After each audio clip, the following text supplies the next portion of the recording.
ये क्या? जगन्नाथ जी अपने नंदीघोष रथ से उतर के ये किसको गले लगा रहे हैं? जानने के लिए सुनिए ये कथा। हमारे जगन्नाथ महाप्रभु के एक भक्त हुए, भक्त सालबेग। उनकी माताजी एक ब्राह्मण कन्या थी। सालबेग के पिताजी कालबेग को बो पसंद आ गई और जबरदस्ती उनसे विवाह कर लिया। विवाह के पश्चात उनका गर्भ धारण हुआ। गर्भ धारण होने के बाद ग्लानि में समुद्र में प्राण त्यागने चली गई। तो जैसे ही प्राण त्यागने गई तो मन में सोचने लगे, ये जीव जो मेरे गर्भ में है इसका क्या दोष है। बस ये भाव मन में आते ही रोक लिया स्वयं को। कुछ समय के पश्चात उस बालक ने जन्म लिया। उस बालक का नाम रखा गया सालबेग। सालबेग का बचपन से ही अपनी माँ के प्रति ज्यादा आकर्षण था। माँ के साथ रहते थे और माँ उनको श्री जगन्नाथ जी की सुंदर सुंदर कथा सुनाती थी। दर्शन करने कभी नहीं गया। कोसों दूर गांव में रहता है सालबेग। सालबेग जाति से मुस्लिम थे। माताजी तो उनकी ब्राह्मणी थी, पर पिताजी उनके मुस्लिम थे। हठपूर्वक उनका वरण करके और फिर बालक का जन्म हुआ।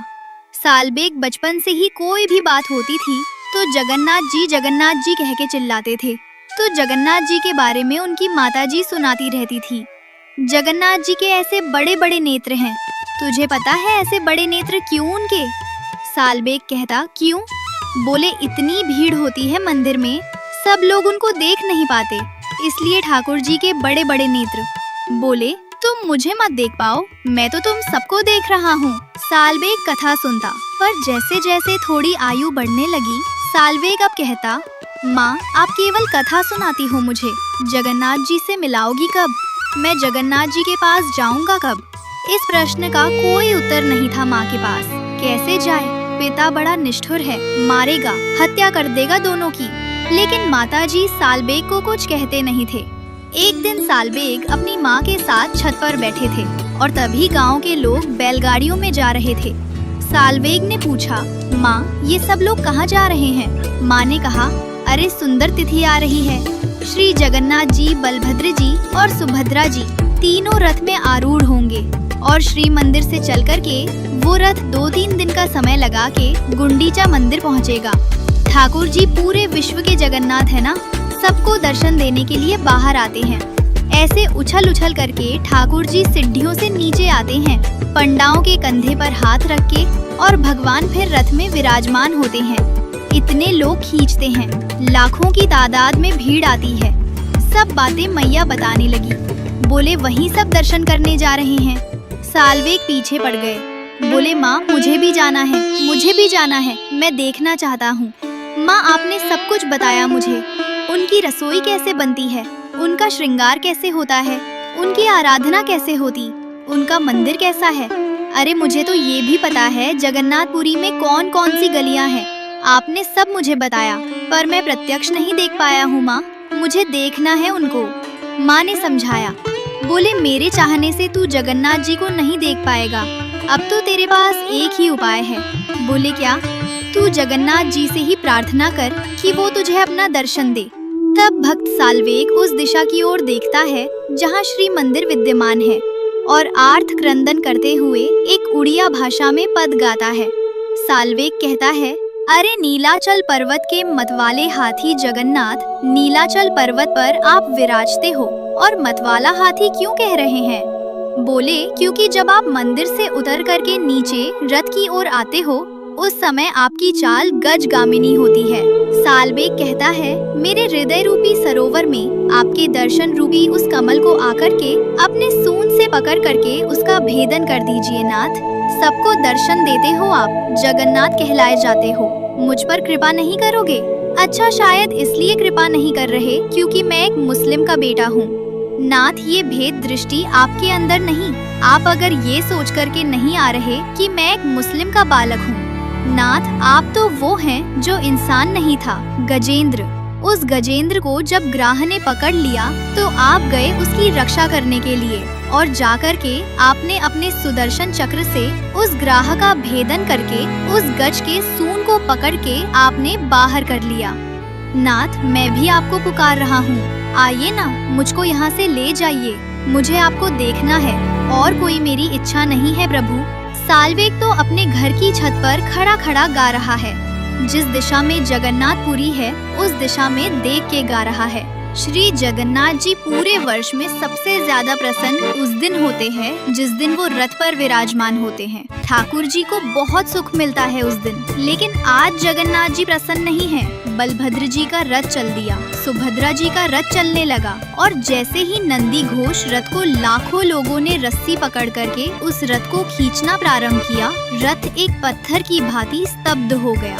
सब पुजारी चरणों में गिर गए, घुटनों पर बैठ गए, बोले महाप्रभु कृपा करो, क्या अपराध बन गया हम लोगों से, आज आपका रथ क्यों नहीं चल रहा है। राजा ने जाकर के विनती की, ठाकुर जी के चरणों में प्रणाम किया, बोले महाप्रभु जी रथ आगे नहीं बढ़ रहा है, कोई अपराध बन गया हम लोगों से। महाप्रभु जगन्नाथ बोले आज रथ यात्रा में भीड़ नहीं आई मुझको देखने वाली। राजा बोले नाथ जहाँ तक दृष्टि जा रही है सिर ही सिर दिखाई दे रहे हैं, लाखों की तादाद में लोग हैं, आपको क्यों लग रहा है कोई नहीं आया। बोले पता नहीं, मुझे तो कोई दिख ही नहीं रहा है, बस बार बार कानों में एक ही ध्वनि आ रही है, अरे नीलाचल पर्वत के मतवाले हाथी मुझ पर कृपा करो।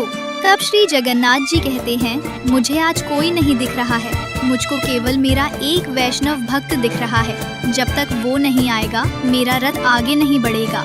ठाकुर जी ने दिशा बताई, इस दिशा में इतनी कोस दूर पर एक गांव है, वहाँ पर सालवेग नाम का एक छोटा सा नन्हा सा बालक मेरा भक्त है।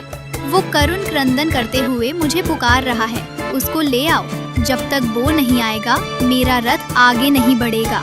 लाखों की तादाद में वैष्णव बैठे हैं, सब प्रतीक्षा कर रहे हैं। बोले क्या हो गया, श्री जगन्नाथ जी का रथ आगे क्यों नहीं बढ़ रहा है। राजा ने अपनी सेना को भेजा, साथ में कई पंडित पुजारी ब्राह्मण भी गए, सब लोगों को भेजा, बोले जाओ पहले सालवेग को लेकर के आओ। 1-2 दिन तक रथ खड़ा रहा श्री जगन्नाथ जी का, हिले ही नहीं ठाकुर जी, भोजन भी नहीं पा रहे। बोले सालवेग आएगा उसके बाद ही पाऊंगा मैं तो। वहाँ पहुँच गए सब पंडा पुजारी, सैनिक जाकर के सालवेग को एक पालकी में बिठाया और पालकी में बैठा के नाचते गाते हुए लेकर के आ रहे हैं सालवेग को। महाप्रभु जी ने आमंत्रण भेजा है, श्री जगन्नाथ जी बुला रहे हैं सालवेग को। और जैसे ही सालवेग की पालकी पहुंची उस सुंदर पगडंडी पर जहां श्री जगन्नाथ जी का रथ चलता है, लाखों करोड़ों लोग केवल जगन्नाथ जी को देखते हैं। लेकिन आज सबकी दृष्टि व्याकुल है उस भक्त को देखने के लिए जिस भक्त के लिए रथ खड़ा है। जैसे ही सालवेग की पालकी आई, सालवेग सामने आया। सालवेग को देखते ही श्री महाप्रभु जगन्नाथ जी झूमने लगे। अपने रथ के ऊपर ही ब्रह्म वेदी पर जिस पर ठाकुर जी विराजते हैं उसी पर ही मचलने लगे। ठाकुर जी ने पंडा पुजारियों से कहा जल्दी लाओ, मुझसे सहन नहीं हो रहा है, जल्दी लेकर आओ इसको रथ पर चढ़ा दो ऊपर और मेरे सामने इसको दंडवत करवाओ, मेरे हृदय से लगा दो। सब बोलने लगे, पर महाप्रभु आचार विचार का क्या। जगन्नाथ जी बोले इधर मैं तड़प रहा हूँ और तुम्हें आचार विचार की परी है।